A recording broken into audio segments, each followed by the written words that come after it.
Praise the lord, hallelujah. प्रभु यीशु मसीह की जय। और मैं खुदावन परमेश्वर का यीशु मसीह का धन्यवाद देना चाहता हूं। और मैं अपने बड़े भैया कपिल शर्मा जी का धन्यवाद देना चाहता हूं कि आपने वापस मुझे एक अपॉर्चुनिटी दिया वापस से पेज पे बोलने के लिए। और मैं खुद उनके उनके प्रचार से मैं खुद आशीषित होता हूं। जब वो बातें करते हैं तो बड़ा अच्छा लगता है। जब उनका प्रचार मैं सुनता हूँ मुझे खुद अच्छा लगता है। मैं बोलना चाहता हूँ कि ऐसे बहुत से कम कम लोग हैं जो बहुत अच्छा खुद प्रचार करते हैं और दूसरों को भी मौका देते हैं। तो कपिल जी, कपिल शर्मा जी, बड़े भैया, thank you so much.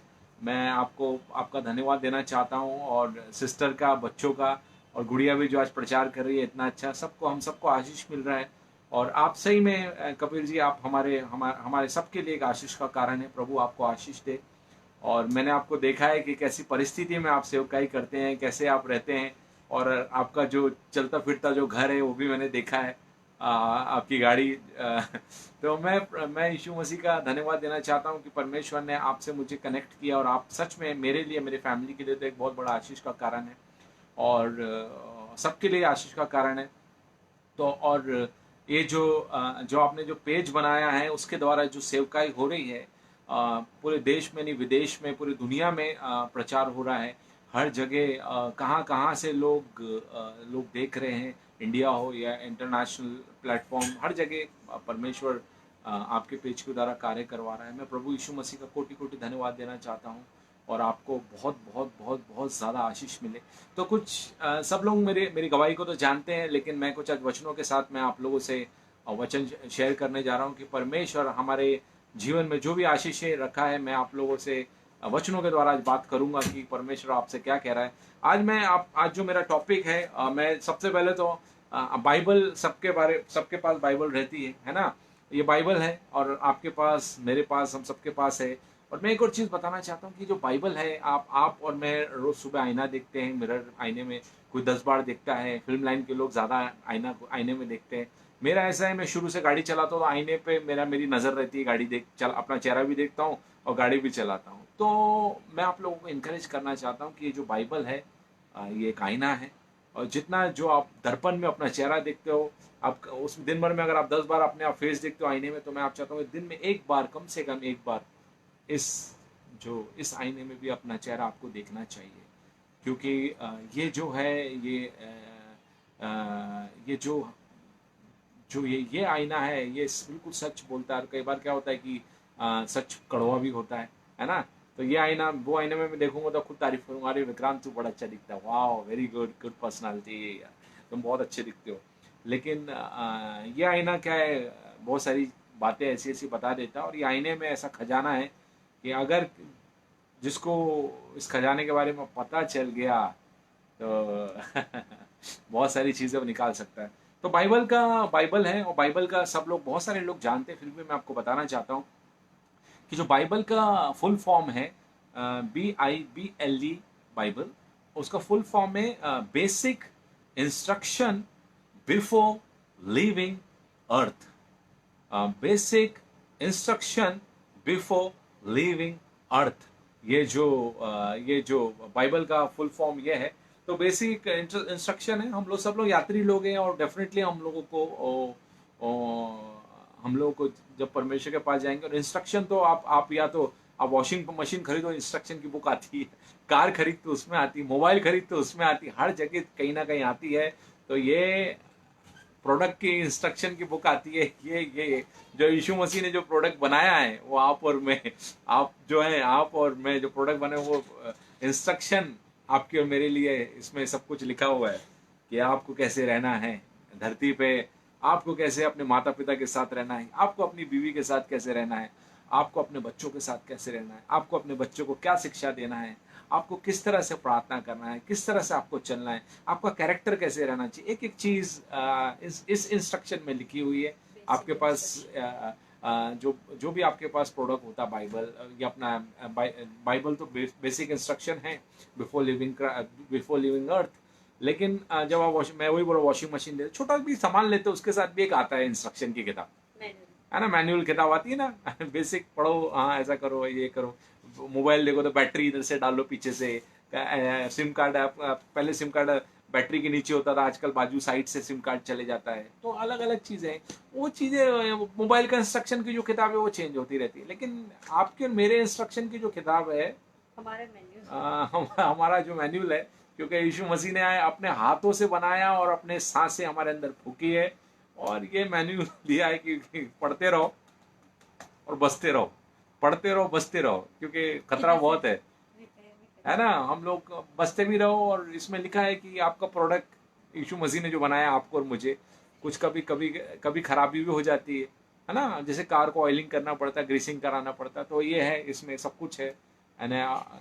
Repair करना है, कभी कभी दिल टूट जाता है ना, तो अंदर अंदर का दिल टूट जाता है, आत्मा दुखी रहती है, वचन पढ़ते हैं, इंस्ट्रक्शन पढ़ते हैं, फिर आत्मा भी कुछ चार्ज हो जाती है ना। जैसे मोबाइल फोन को चार्जिंग पे लगाते हैं, डेड हो जाता फोन, जैसी चार्जिंग पे लगाते हैं वापस चार्ज हो जाता है। तो वैसे ये इंस्ट्रक्शन है, चार्जर है इंसान का, आपका और मेरा। तो जैसे बैटरी लो हो जाता है आपका और मेरा ना, तो प्लीज़ इसको पढ़िए।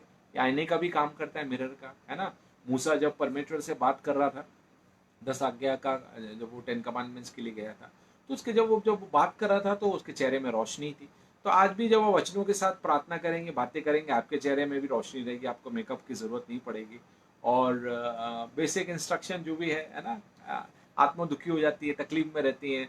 अभी बहुत सारे लाइफ में, सबके लाइफ में बहुत प्रॉब्लम चल रही है। मुझे पता है कि सबकी लाइफ में, हम लोग एक्टर है, फिल्म लाइन का हो या कोई भी डिपार्टमेंट हो, सबकी लाइफ में कोई ना कोई प्रॉब्लम चल रहा है, तकलीफ में सब इंसान अपना ज़िंदगी गुजार रहा है। तो लेकिन मैं आपको बताना चाहता हूँ कि ये बेसिक इंस्ट्रक्शन बिफोर लिविंग अर्थ है ना, ये जो आपको और मेरे इंस्ट्रक्शन है, इसको आप प्लीज़ पढ़िए।